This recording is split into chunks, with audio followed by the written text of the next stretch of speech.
What's up, family? This is your boy Ivan Hall, the Credit King. Be careful of online loan comparison sites. Online loan rate quotes are easy to get. Type in some personal information and you can get a quote on your car loan, personal loan, student loan, or mortgage in seconds.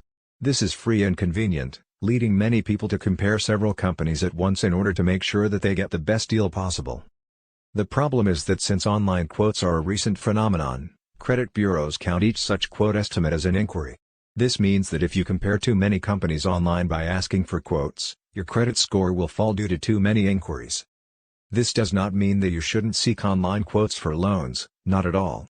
In fact, online loan quotes are a great resource that can help you get the very best rates on your next loan. What this information does mean, however, is that you should research companies and narrow down possible lenders to just a few before making inquiries. This will help ensure that the number of inquiries on your credit report is small, and your credit rating will stay in good shape. For more credit tips, credit hacks, and credit repair secrets, subscribe to our YouTube channel or visit us online at thecreditking.com.